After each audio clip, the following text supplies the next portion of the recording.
Hi student, welcome to everyone in my channel. আজকে দশম শ্রেণীর যে নতুন চ্যাপ্টার নিয়ে আলোচনা করব সেটা হচ্ছে তোমাদের ভেরিয়েশন বা ভেদ চ্যাপ্টার। ঠিক আছে, তো আশা করি তোমরা প্রত্যেকেই প্রথম থেকে শেষ পর্যন্ত দেখবে, আর যদি তোমাদের ভালো লেগে থাকে অবশ্যই লাইকস করবে, আর যারা সাবস্ক্রাইব করোনি তারা অবশ্যই সাবস্ক্রাইব করে নেবে। ওকে, তো আসা যাক আজকের যে নতুন চ্যাপ্টার ভেদ বা ভেরিয়েশন। ভেদ বা ভেরিয়েশন তোমরা অলরেডি ক্লাস 8-এ এই ধরনের প্রবলেম তোমরা সলভ করেছো। ভেদ বা ভেরিয়েশনের যে দুটো ব্যাপার মেন আছে, আমি খুব বেসিক ব্যাপারটা খুব শর্টকাটে বলছি, তোমরা জানো যেহেতু অলরেডি। তো ভেদ বা ভেরিয়েশনের ক্ষেত্রে একদম তোমরা দুটো কথা আগে শুনে থাকবে, যে সরল সম্পর্ক এবং ব্যস্ত সম্পর্ক। এই দুটো শব্দের সঙ্গে তোমরা অবশ্যই পরিচিত, তাই তো? তো এই দুটো সম্পর্কের সাথে যদি তোমরা পরিচিত হও, তাহলে কিন্তু তোমাদের ভেদ চ্যাপ্টার ধরো কমপ্লিট। ওকে, তো সরল সম্পর্ক আর ব্যস্ত সম্পর্কে যদি অ্যাজ পার এক্সাম্পল যদি বলি, তোমরা আগে জেনেছো তাহলে বলি। সাপোজ ধরো কোনো একটা গ্রামে একটা ঘরে তাঁত বোনার মেশিন রয়েছে। যদি 5টি তাঁত বোনার মেশিন প্রতিদিন 10টা করে তাঁতের শাড়ি বা তাঁত বুনতে পারে, ঠিক আছে, 5টা তাঁত বোনার মেশিন প্রতিদিন 10টা করে তাঁত বুনতে পারে, তাহলে যদি আমরা মেশিনের সংখ্যা বাড়িয়ে দিই, অর্থাৎ তাঁত বোনার মেশিনের সংখ্যা বাড়িয়ে দিই, তাহলে যে উৎপন্ন তাঁত বা শাড়ির সংখ্যা বাড়বে না কমবে? সেক্ষেত্রে নিশ্চয়ই যদি আমরা মেশিনের সংখ্যা বাড়িয়ে দিই, তাহলে উৎপন্ন বা তাঁত বোনার সংখ্যাটাও কিন্তু তখন ইনক্রিজ করবে বা বেড়ে যাবে। তো অর্থাৎ যদি তাঁত মেশিনের সংখ্যা বাড়ায়, তাহলে উৎপন্ন তাঁতের শাড়ির সংখ্যাও এখানে বাড়ছে। তো এটা বাড়লে ওটা কিন্তু বেড়ে যাচ্ছে। আবার যদি মেশিনের সংখ্যা কমিয়ে দেওয়া হয়, তাহলে প্রতিদিন কিন্তু শাড়ির সংখ্যা, উৎপন্ন শাড়ির সংখ্যাটাও কমে যাবে। তো এই একটা সম্পর্ক, মানে মেশিনের সাথে, মানে তাঁত বোনার মেশিনের সাথে উৎপন্ন তাঁতের শাড়ির সম্পর্ক। তো এক্ষেত্রে কী সম্পর্ক হয়ে যাচ্ছে? এটা বাড়লে ওটাও বাড়ছে, এটা কমলে ওটাও কমে যাচ্ছে। তো এই ধরনের সম্পর্ক ইন জেনারেল কী বলা হয়? সরল সম্পর্ক। ওকে, আর ব্যস্ত সম্পর্ক, ধরো কোনো একটা পুকুর রয়েছে, একটা পুকুরে শ্রমিক লাগানো আছে, শ্রমিক আছে, পুকুর কাটতে হবে। তো সাপোজ 10জন শ্রমিক যদি পুকুরটা কাটতে 5 দিন সময় নেয়, 10জন শ্রমিক যদি একটা পুকুর কাটতে 5 দিন সময় নেয়, তাহলে 15জন শ্রমিক একই মাপের ওই পুকুর কাটতে কত দিন সময় নেবে? নিশ্চয়ই 5 দিনের বেশি সময় নেবে না। কমন সেন্স কি বলে, তাই না? অর্থাৎ সেক্ষেত্রে 15জন শ্রমিক অবশ্যই 5 দিনের কম সময় নেবে পুকুরটা কাটতে, তাই তো? অর্থাৎ সেক্ষেত্রে যদি আমরা শ্রমিক সংখ্যা বাড়িয়ে দিই, তাহলে দিন সংখ্যা কী হয়ে যাচ্ছে? কমে যাচ্ছে। আবার শ্রমিক সংখ্যা যদি আমরা 5জন করে দিই, তাহলে কিন্তু একই পুকুর কাটতে কিন্তু আরও বেশি সময় লাগবে, এখানে কিন্তু কম সময় লাগছে। অর্থাৎ যদি শ্রমিক সংখ্যা বাড়ানো হয়, তাহলে প্রয়োজনীয় দিন সংখ্যা কমে যাচ্ছে। আবার যদি শ্রমিক সংখ্যা কমিয়ে দেওয়া হয়, তাহলে প্রয়োজনীয় দিন সংখ্যা বেড়ে যাচ্ছে। তো এই ধরনের সম্পর্ককে আমরা কি বলি? ব্যস্ত সম্পর্ক। ওকে, তো এই চ্যাপ্টারটায় এই বিষয়গুলো আমাদের ডিটেলসে বলা আছে।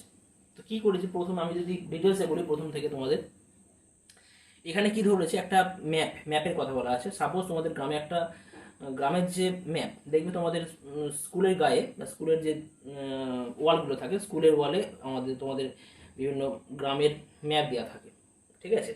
তো একটা গ্রামে যদি কোনো একটা রাস্তা, যদি এখানে দেওয়া আছে 80,000, সরি 8,10,000 অযুত লক্ষ, মানে রাস্তার দৈর্ঘ্য 8 লক্ষ সেন্টিমিটার, মানে ধরো এখানে যেটা ধরেছে ওরা 8 কিমি, 8 কিমি মানে কিমি হেমি মি ডেসিমি সেন্টিমি, তো আমাদের 8 লক্ষ সেন্টিমিটারই হবে। তো যদি একটা রাস্তার দৈর্ঘ্য 8 কিমি হয়, আমি যদি ম্যাপে করি, কিন্তু সেখানে কিন্তু আমি 8 কিমি করতে পারবো না, ঠিক আছে, ছোটো করে দেখাতে হবে নিশ্চয়ই। তো যদি রাস্তার দৈর্ঘ্য যদি বড় হয়ে যায়, তাহলে সেই রাস্তাটা কিন্তু ম্যাপে কিন্তু আমরা অত বড় করে না করলেও কিন্তু একটা নির্দিষ্ট একটা এককে বা ছোট করে আমরা প্রকাশ করতে পারি। তো এখানে কি বলেছে, গ্রামের 8 কিমি রাস্তার দৈর্ঘ্যকে মানচিত্রে আমরা 1 সেন্টিমিটার ধরছি। মানচিত্রে এখানে একটা মানচিত্রের রাস্তার দৈর্ঘ্য এখানে ওয়াই ধরা হয়েছে। ওকে, মানচিত্রের রাস্তার দৈর্ঘ্য ওয়াই ধরা হয়েছে এবং গ্রামের রাস্তার দৈর্ঘ্য এক্স ধরা হয়েছে। গ্রামের রাস্তার দৈর্ঘ্য যদি 8 কিমি হয়, তাহলে মানচিত্রের দৈর্ঘ্য কত ধরা হয়েছে? 1। ওকে, গ্রামের রাস্তার দৈর্ঘ্য যদি 24 কিমি ধরা হয়, তাহলে ম্যাপের রাস্তার দৈর্ঘ্য হচ্ছে 3 কিমি, 3 সেন্টিমিটার ছোট। অর্থাৎ যদি গ্রামের রাস্তার দৈর্ঘ্য বাড়ে, তাহলে ম্যাপেও কিন্তু রাস্তার দৈর্ঘ্য কী হয়ে যাচ্ছে? বেড়ে যাচ্ছে। অবশ্যই নির্দিষ্ট একটা রেঞ্জে বাড়ছে। মানে অ্যাকচুয়ালি কত দিয়ে গুণ হচ্ছে? 8-এর সাথে এখানে 3 দিয়ে গুণ হয়েছে, এখানে 1-এর সাথে 3 দিয়ে গুণ হয়েছে।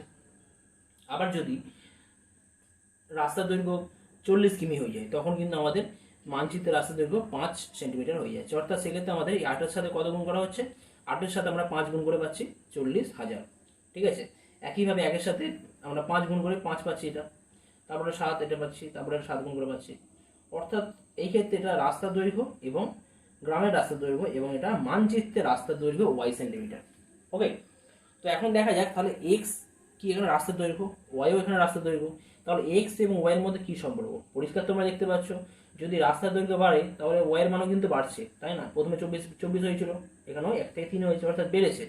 তাহলে গ্রামের রাস্তার দৈর্ঘ্য যদি বাড়ে, মানচিত্রের রাস্তার দৈর্ঘ্য বাড়ছে। সুতরাং এটা কি সম্পর্ক? কমন সেন্স কি বলে তোমাদের? সরল সম্পর্ক, সেই ব্যাপারটাই বলা হয়েছে এখানে। তো এটাকে আমরা যদি আরো গুছিয়ে বলি, তো এখানে সব রিলেশনগুলো লিখেছে, এটা এক্স, এটা ওয়াই, তাই তো। তো প্রথম যে রেশিও আছে অনুপাত এক্স আর ওয়াই, এক্সকে ওয়াই দিয়ে ভাগ করলে এক্সকে ওয়াই দিয়ে ভাগ করা হয়েছে। তারপরে 24 লক্ষকে 3 দিয়ে ভাগ করেছে, করে এ পাচ্ছে। তো প্রতিটা রেশিওর ক্ষেত্রে কিন্তু অ্যান্সার কিন্তু একই পাবো। প্রতিটা রেশিওর ক্ষেত্রে অ্যান্সার কিন্তু আমরা একই পাবো, কারণ 8,000 এটা 8 লক্ষ, 1,000,000 অযুত লক্ষ, 8 লক্ষ বা 8 কিমি, এটা 24 কিমি বাই 3 করলে কিন্তু সেই 8 কিমি পাবো। 40 কিমিকে 5 দিয়ে ভাগ করলে 8 কিমি পাবো। তো প্রতিটা ক্ষেত্রে অ্যান্সার কিন্তু আমাদের কত আসবে? আলটিমেট অ্যান্সার কিন্তু সেই 8, 2, 3, 4, 5 এটা পাবো প্রতি ক্ষেত্রে, মানে কনস্ট্যান্ট, ধ্রুবক, তাই তো। অর্থাৎ প্রতি ক্ষেত্রে এখানে এক্স বাই ওয়াই এর মানটা পাচ্ছি আমরা কনস্ট্যান্ট, অর্থাৎ এর মান কোনো পরিবর্তন হচ্ছে না। তো কনস্ট্যান্ট হয়ে যাবে, কনস্ট্যান্টকে আমরা ধ্রুবক বলি, ঠিক আছে। তো এক্স বাই ওয়াই এর মান যেহেতু ফিক্সড থাকছে, চেঞ্জ হচ্ছে না, তাই আমরা এক্স বাই ওয়াইকে কী বলছি? একটা নতুন একটা লেটার ইউজ করেছি, কে। কে হচ্ছে নন জিরো, কনস্ট্যান্ট হবে, কিন্তু কনস্ট্যান্টের মান কিন্তু 0 হবে না, কারণ 0 হয়ে গেলে, যদি 0 হয়ে যায় তাহলে এক্স বাই ওয়াই সমান কী হয়? 0 হয়ে যাবে। অর্থাৎ এক্স সমান 0 ইন্টু ওয়াই, তাহলে হয়ে যাচ্ছে এক্স এর ভ্যালু 0। কিন্তু এখানে তো এক্স এর কোনো ভ্যালু 0 নেই, এক্স এর ভ্যালু 0 হলে ওয়াই ভ্যালু 0 হচ্ছে, কিন্তু এখানে তো কোথাও এক্স এর ভ্যালু 0 দেওয়া নেই, তাই না? তো রিলেশন করতে পারবো না। তো তার জন্য আমরা এখানে ধ্রুবকের মান সবসময় নন জিরো ধরে নেব। ওকে, তাহলে এক্স বাই ওয়াই কত হয়ে যাচ্ছে? কে হয়ে যাচ্ছে। ক্লিয়ার? এক্স বাই ওয়াই সময় যদি কে হয়, যেখানে কি একটা ধ্রুবক বলবো আর নন জিরো, তাহলে এখান থেকে বলতে পারি এক্স সমান কি হয়ে যাবে? কে ওয়াই। এক্স সমান হয়ে যাবে কে ওয়াই। তো এখানে ডিটেলসে বলা আছে যে যদি দুটি পরস্পর সম্পর্কযুক্ত চলরাশি, এদের চলরাশি বলা হয়, যাদের মান পরিবর্তন হয় তাদেরকে চলরাশি বলি, ঠিক আছে, বা ভেরিয়েবল বলা হয়। হয় যে এক্স, এমন হয় যে এক্স বাই ওয়াই সমান কে, যেখানে কে হচ্ছে অশূন্য ধ্রুবক হয়, তখন ওই দুটি চলরাশিকে কি সম্পর্ক আছে বলা হবে না, ওই দুটি চলরাশি বলবো আমরা সরল ভেদে আছে। যদি এক্স বাই ওয়াই সমান কে, যেখানে কে একটা অশূন্য ভেদ ধ্রুবক হয়, তখন আমরা বলে থাকি যে এক্স ও ওয়াই সরল ভেদে আছে, এবং সেটাকে আমরা লিখবো এক্স ভ্যারিয়েশন। এটা ভ্যারিয়েশনের সাইন, এই সাইনটাকে বলা হয় ভ্যারিয়েশন, এক্স ভ্যারিয়েশনের সাইন। ওকে, আর এক্স ভেরিয়েশন ওয়াই বা এক্স ওয়াইয়ের সাথে সরল ভেদে আছে বা ডিরেক্ট ভেরিয়েশনে আছে। এবং অশূন্য ধ্রুবকটিকে বলা হয় ভেদ ধ্রুবক। অশূন্য ধ্রুবকটিকে বলা হয়, মানে কে বলা হচ্ছে অশূন্য ভেদ ধ্রুবক, কে হলো এখানে ভেদ ধ্রুবক। যখন এক্স বাই ওয়াই সমান কে এবং কে গ্রেটার দেন 0, তখন একটির মান বৃদ্ধি পেলে অপরটির অনুরূপ বৃদ্ধি পাবে, এবং একটির মান হ্রাস পেলে অপরটির অনুরূপ মান হ্রাসও পায়। যদি এক্স বাই ওয়াই সমান কে, যেখানে কে লেস দ্যান 0 হয়, তখন এক্স ও ওয়াই চল দুটির মধ্যে পরিবর্তন কীরকম হবে সেটা তোমরা নিজে করতে পারো। গ্রেটার দ্যান 0 হলে বাড়বে, আর লেস দ্যান 0 নিশ্চয়ই কমবে, তখন একটা বাড়লে অপরটা অবশ্যই কমবে। ওকে, আসা যাক প্রয়োগ ওয়ান। প্রয়োগ ওয়ানে কী দেওয়া রয়েছে, এ ও বি এর মধ্যে কোনো ভেদ সম্পর্ক থাকলে নির্ণয় করতে হবে এবং এখানে ভেদ ধ্রুবকের মান নির্ণয় করতে হবে। তো এই যে আমাদের ওপরে রিলেশন দেওয়া রয়েছে, এ এর মান কত দেওয়া রয়েছে, প্রথমে 90, তারপরে 30, 12, 15, 156 এবং বি এর মান দেওয়া আছে 60, 20, 8, 10, 104। তো এখান থেকে যদি আমরা এ এবং বি এর মান নির্ণয় করি, দেখা যাক এ বাই বি, আমরা এ বাই বি এর মান নির্ণয় করছি। তো এ বাই বি করলো 90/60, তারপর 30/20, তারপর 12/8, 15/10, 156/104। তো প্রতি ক্ষেত্রে কিন্তু এদের মান কত হয়ে যাবে, 90 আর 60কে যদি আমরা ক্যান্সেল করি, 20 3 আর 20 দিয়ে যাবে না, 30 দিয়ে, 30 দুগুণে আর 30 3, অর্থাৎ 3/2। তারপর 30/20, এটাও 0 কেটে 3/2 পড়ে থাকছে, এটা 4 দিয়ে 4 2 4 3, অর্থাৎ 3/2। অর্থাৎ প্রতি ক্ষেত্রে কিন্তু এ বাই বি এর মান কত হয়ে যাচ্ছে, 3/2।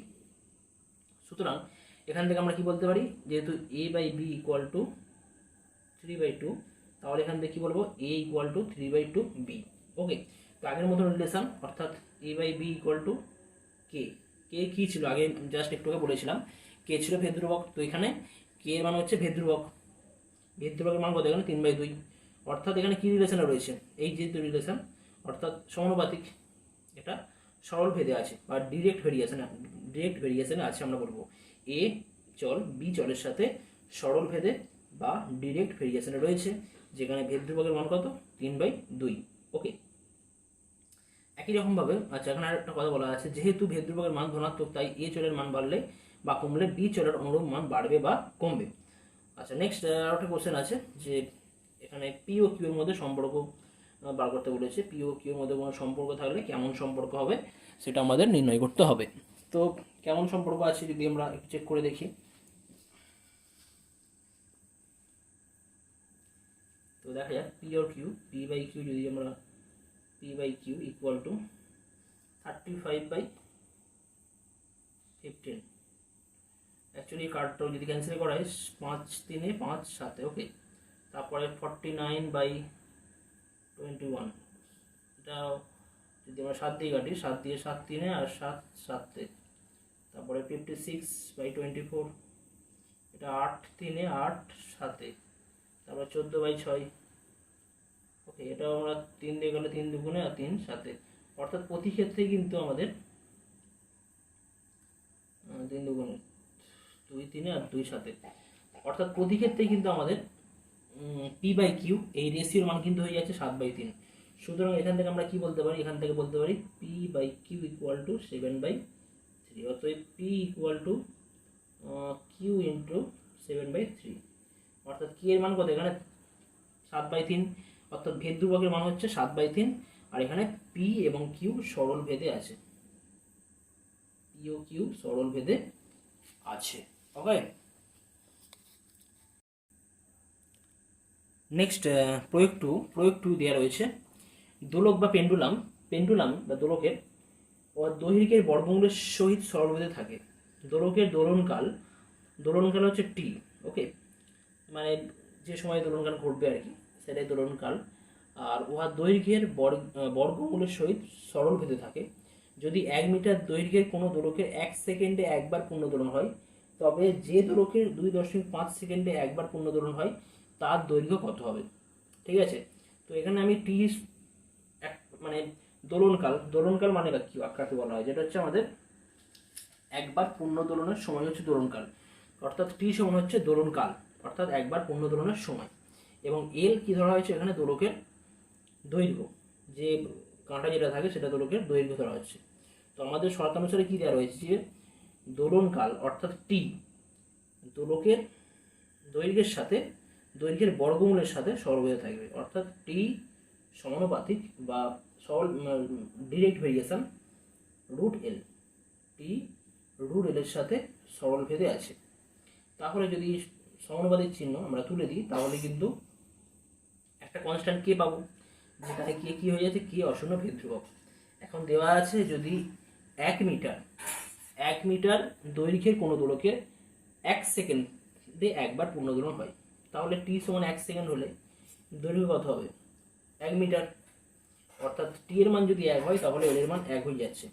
মানগুলো বসালে কি এর মান কত পাওয়া যাচ্ছে, 1। সুতরাং এখান থেকে আমরা কি পাচ্ছি, ভেদ ধ্রুবকের মান 1। সুতরাং এই রিলেশনে যদি এই রিলেশনে কি এর মান যদি বসাই তাহলে কি পাবো, টি সমান √l। ওকে, এখন বলেছে যে 2.5 সেকেন্ডে একবার পুনর্দোলন হতে কত সময় লাগবে।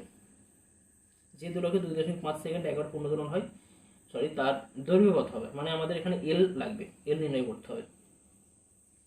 কি করে বার করব, তাহলে এখানে এই রিলেশনে জাস্ট টি এর জায়গায় আমরা 2.5 বসাবো। টি এর জায়গায় যদি 2.5 বসাই তাহলে √l = 2.5। তাহলে এখান থেকে পাবো, যদি আমরা সূচকের নিয়ম 2.5 হোল স্কোয়ার হয়ে যাবে, আর 2.5 হোল স্কোয়ার মানে 6.25। সুতরাং এক্ষেত্রে আমাদের দোলকের দোলনকাল হয়ে যাচ্ছে, দোলকের দৈর্ঘ্য হয়ে যাচ্ছে 6.25 মিটার। ওকে, অর্থাৎ যে দোলকের 2.5 সেকেন্ডে একবার পুনর্দোলন হয় তার দৈর্ঘ্য হবে 6.25 মিটার।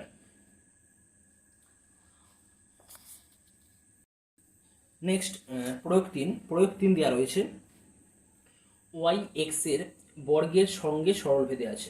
এক্স এর বর্গ মানে কি স্কোয়ার হয়, কার বর্গ না, এক্স এর, অর্থাৎ এক্স স্কোয়ার, এবং ওয়াই সমান 9 যখন এক্স সমান 9, তাহলে ওয়াইকে এক্স দ্বারা প্রকাশ করি এবং ওয়াই সমান 4 হলে এক্স এর মান কত হবে। তো ঠিক আগের মতনই এখানে যেমন দেওয়া রয়েছে, খুব ভালো অঙ্ক এই ধরনের প্রবলেম পরীক্ষায় দেয়, ইম্পর্টেন্ট।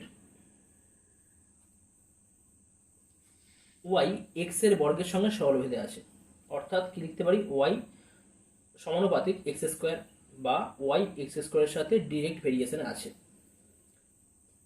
তাহলে যদি সমানুপাতিক চিহ্ন তুলে দেওয়া হয় তখন একটা আমরা কি পাবো, ভেদ ধ্রুবক, অশূন্য ভেদ ধ্রুবক পাবো, কে এক্স স্কোয়ার পাবো।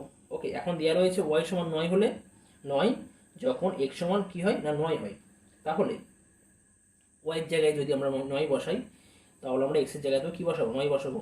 ওয়াইয়ের জায়গায় 9 বসি, এক্সের জায়গায় 9 বসে আমরা পাচ্ছি 9 = k × 9 স্কোয়ার, অর্থাৎ k = কি হয়ে যাবে, 9/9 স্কোয়ার, অর্থাৎ 1/9। সুতরাং ভেদ ধ্রুবকের মান এখানে কত হয়ে যাচ্ছে না, 1/9। সুতরাং আমরা এই রিলেশনে যদি কে এর মানটা বসাই কি পাবো, y = 1/9 x স্কোয়ার। ওকে, তাহলে আমরা এখন আমাদের এই এখানে আমাদের যে বলেছিল যে y কে x দ্বারা প্রকাশ করো, তাই তো, এখানে y কে x দ্বারা প্রকাশ হয়ে গেল, y = 1/9 x স্কোয়ার। এখন আরেকটা পার্ট দেওয়া রয়েছে যে যদি y সমান 4 হয় তাহলে x এর মান কত হবে। তো এই রিলেশনে যদি y এর জায়গায় 4 বসাই তাহলে কি পাবো, 4 = 1/9 x স্কোয়ার। তাহলে x স্কোয়ার = 36, আর 36 যদি হয়ে যায় তখন x এর ভ্যালু কত হয়ে যাবে, x এর ভ্যালু হয়ে যাবে +-6। ওকে, অ্যাকচুয়ালি এখান থেকে পাবো x = +-√36, আর 36 এর বর্গমূল কত হয়, 6 হয়, তাহলে হবে +-6। ওকে, অর্থাৎ y সমান 4 হলে x সমান কত হবে না, +-6। তো আরও একটা প্রবলেম আছে, প্রয়োগ 4 যেটা আছে, এটা তোমরা নিজেরা করতে পারো, আমি তাও করে দিচ্ছি। কি দেওয়া আছে, ওয়াই এক্স এর বর্গমূলের সঙ্গে সরলভেদে আছে, আর ওয়াই সমান 9 যখন এক্স সমান 4, আগের মতো একই অঙ্ক। তো ওয়াই এক্স এর এখানে বর্গমূল আছে, তাহলে যদি এখানে কি বলবো, ওয়াই সমানুপাতিক √x বর্গমূলের সাথে রয়েছে, তাহলে ওয়াই = k √x, আর কে নন জিরো ভেদ ধ্রুবক বা অশূন্য ভেদ ধ্রুবক। বলে দেওয়া রয়েছে ওয়াই সমান 9 যখন এক্স সমান 4, তাহলে এই রিলেশনে ওয়াই সমান 9 যখন এক্স সমান 4, তাহলে এখানে যদি আমরা মানগুলো পুট করি, 9 = k × √x √4, তাহলে পাবো 9 = k × 2, অর্থাৎ k হয়ে যাবে 9/2। ঠিক আছে, তাহলে ওই রিলেশনে যদি আমরা পুট করি, এটা তো আগে ছিল আর কি, তাহলে এই রিলেশনে যদি পুট করি তাহলে y পাওয়া যাবে 9/2 × √x, অর্থাৎ এখান থেকে কিন্তু আমরা y কে x এর মাধ্যমে প্রকাশ করলাম। এখন বলা হচ্ছে যদি y এর মান 8 হয় তাহলে x এর মান কত হয়ে যাবে, y এর মান যদি 8 হয়ে যায় তাহলে 8 = 9/2 √x, অর্থাৎ এখান থেকে আমরা বলবো √x = 8 × 16/9, তাহলে x এর মান কত হয়ে যাবে, বর্গমূল স্কোয়ার হবে, 16 × 2 = 56, 256, এটা 81, অর্থাৎ এখানে x এর মান হয়ে যাবে 256/81। ওকে, এরপর আসছি ব্যস্ত সম্পর্ক বা ব্যস্তভেদ বা ইনভার্স ভেরিয়েশন, ব্যাপারটা কি। তো এখানে একটা এক্সাম্পল দেওয়া আছে, সাপোজ ধরো কোনো হয়তো তোমার কিছু বন্ধু রয়েছে আর তা সেখানে কিছু নাড়ু রাখা আছে, নারকেল নাড়ু। তো যদি তোমার কাছে 24টি নারকেল নাড়ু থাকে এবং দুজন বন্ধু থাকে, তাহলে প্রত্যেকে কতগুলো করে পাবে? নিশ্চয়ই 12টা করে পাবে। এখানে তাই দিয়েছে, বন্ধুদের সংখ্যা এক্স এবং প্রত্যেকে পাওয়া নারকেল নাড়ুর সংখ্যা ওয়াই। ওকে, বন্ধুর সংখ্যা এক্স যদি হয়, যদি বন্ধুর সংখ্যা 2 হয়, আর মোট 24টা আছে, তাহলে প্রত্যেকে কতগুলো করে নাড়ু পাবে? 12টা করে পাবে। আচ্ছা, বন্ধুর সংখ্যা যদি 3 হয়ে যায়, তাহলে প্রত্যেকে কটা করে পাবে? 8টা করে। বন্ধুর সংখ্যা 6 হয়ে গেলে প্রত্যেকে 4টে করে পাবে। বন্ধুর সংখ্যা 4 হয়ে গেলে প্রত্যেকে কটা করে পাবে? 6টা করে পাবে। ওকে, তাহলে এখানে কিন্তু মানে যদি গুণ করা হয়, 2 12 কত হয়? 24, 3 আসে 24, 4 6 24, 6 4 24, অর্থাৎ প্রতিটা ক্ষেত্রে কিন্তু এক্স ওয়াই এর গুণফল কিন্তু 24-এর সাথে সমান হয়ে যাচ্ছে। অর্থাৎ 24 একটা ধ্রুবক বা কনস্ট্যান্ট এখানে, তাই তো? অর্থাৎ এক্স এবং ওয়াই এর গুণফল কিন্তু এখানে ধ্রুবক। আর একটা ব্যাপার, যদি বন্ধুর সংখ্যা বাড়ে, তাহলে কিন্তু প্রত্যেকের পাওয়া নারকেলের সংখ্যা কিন্তু নারকেল নাড়ুর সংখ্যা আস্তে আস্তে কমে যাচ্ছে। বন্ধুর সংখ্যা বাড়া মানে প্রত্যেকের পাওয়া নারকেল নাড়ুর সংখ্যা কমে যাচ্ছে। তো একটা বাড়লে যদি আরেকটা কমে যায়, তখন তাকে কি বলা হয়? ব্যস্ত সম্পর্ক বলতাম। এখানে সেটাকে বলবো ব্যস্ত ভেরিয়েশনে বা ব্যস্ত সম্পর্কে আছে বা ব্যস্ত ভেদে আছে।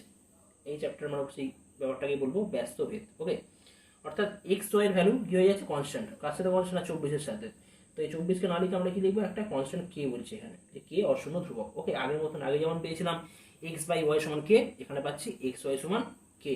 ওকে, তো ডেফিনেশন কি দেওয়া আছে না, যদি দুটি পরস্পর সম্পর্কযুক্ত চলরাশি এক্স ও ওয়াই এমন হয় যে এক্স ওয়াই ইকুয়াল টু কে, যেখানে কি হচ্ছে কি না অশূন্য ভেদধ্রুবক, তখন ওই দুটি চলরাশিকে আমরা কি সম্পর্ক আছে বলবো? না, ওই দুটি চলরাশি আছে বলবো আমাদের ব্যস্তভেদ বা ইনভার্স ভেরিয়েশনে আছে। তাকে লেখা হয় এক্স ভেরিয়েশন 1/y, আর আমরা বলবো এটাকে x variation 1/y, x variation 1/y, বা এক্স ওয়াই এর সাথে ইনভার্স ভেরিয়েশনে আছে, এক্স ওয়াই এর সাথে ইনভার্স ভেরিয়েশনে বা ব্যস্ত ভেদে আছে। অশূন্য ধ্রুবকটিকে বলা হবে ভেদ ধ্রুবক। ওকে, আর কে পজিটিভ হলে যখন মান বৃদ্ধি পাবে তখন অনুরূপ মানটির মান হ্রাস পাবে, আর একটির মান হ্রাস পেলে অপরটির অনুরূপ মান বৃদ্ধি পাবে। প্রয়োগ 7 দেখা যাক কি আছে। এক্স ও ওয়াই দুটি চলের সম্পর্কিত মানগুলো দেওয়া রয়েছে। এক্স এর ভ্যালু দেওয়া আছে 5, 25, 10, 4, 8, অ্যান্ড ওয়াই এর ভ্যালু দেওয়া রয়েছে 10, 2, 5, 12.5, 6.25।